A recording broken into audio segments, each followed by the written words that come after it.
അസ്സലാമു അലൈക്കും വറഹ്മത്തുള്ളാഹി വബറകാതുഹു. വെള്ളിയാഴ്ച ദിവസം സൂറത്തുൽ കഹ്ഫ് പാരായണം ചെയ്യുക എന്നുള്ളത് നബിചര്യയുടെ ഭാഗമാണ്. എന്നാൽ വെള്ളിയാഴ്ച ഏത് സമയത്താണ് ഇത് പാരായണം ചെയ്യേണ്ടത്? പകൽ സമയത്ത് തന്നെ പാരായണം ചെയ്യേണ്ടതുണ്ടോ? വെള്ളിയാഴ്ച ജുമുഅക്ക് മുമ്പാണോ അതല്ല ശേഷമാണോ പാരായണം ചെയ്യേണ്ടത്? വ്യാഴാഴ്ച സൂര്യാസ്തമയത്തോടുകൂടി ഇത് പാരായണം ചെയ്താൽ മതിയോ? ഇത്യാദി സംശയങ്ങൾ ആളുകൾക്കിടയിൽ പ്രബലമാണ്. ഹദീസുകളിൽ പറയുന്നത് അൻ അബീ സഈദ് അൽ ഖുദ്രി റളിയല്ലാഹു അൻഹു ഖാൽ മൻ ഖറഅ സൂറത്തുൽ കഹ്ഫ് ലൈലത്തുൽ ജുമുഅ അളാഅ ലഹു മിനൻ നൂരി ഫീമാ ബൈനഹു വ ബൈനൽ ബൈത്തിൽ അതീഖ്.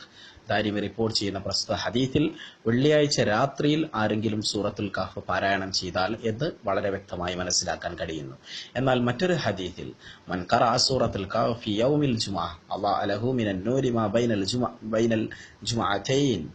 ഹാക്കിം അതുപോലെ ബൈഹക്കി എല്ലാം റിപ്പോർട്ട് ചെയ്യുന്ന ഈ ഹദീസിൽ ആരെങ്കിലും വെള്ളിയാഴ്ച ദിവസം പകൽ സമയത്ത് സൂറത്തുൽ കഹ്ഫ് പാരായണം ചെയ്യുകയാണെങ്കിൽ എന്നുകൂടി വരുന്നുണ്ട്. ഈ രണ്ട് ഹദീസിന്റെയും അടിസ്ഥാനത്തിൽ പണ്ഡിതന്മാർ അതിനെക്കുറിച്ച് പറയുന്നു, വതുഖ്റഉ സൂറ ഫീ ലൈലത്തിൽ ജുമുഅ ഔ ഫീ യൗമിഹ. വെള്ളിയാഴ്ച രാത്രിയിലോ അല്ലെങ്കിൽ വെള്ളിയാഴ്ച പകൽ സമയത്തോ സൂറത്തുൽ കഹ്ഫ് പാരായണം ചെയ്യാം. വതബ്ദഉ ലൈലത്തുൽ ജുമുഅ മിൻ ഉറൂബി ശംസി യൗമിൽ ഖമീസ് വയൻതഹി യൗമുൽ ജുമുഅത്തി ബിഉറൂബി ശംസ്. വ്യാഴാഴ്ച ദിവസം സൂര്യാസ്തമയത്തോടുകൂടി തുടങ്ങി വെള്ളിയാഴ്ച ദിവസം സൂര്യാസ്തമയം വരെ നീണ്ടു നിൽക്കുന്നതാണ് സൂറത്തുൽ കഹ്ഫ് പാരായണം ചെയ്യാനുള്ള സമയം.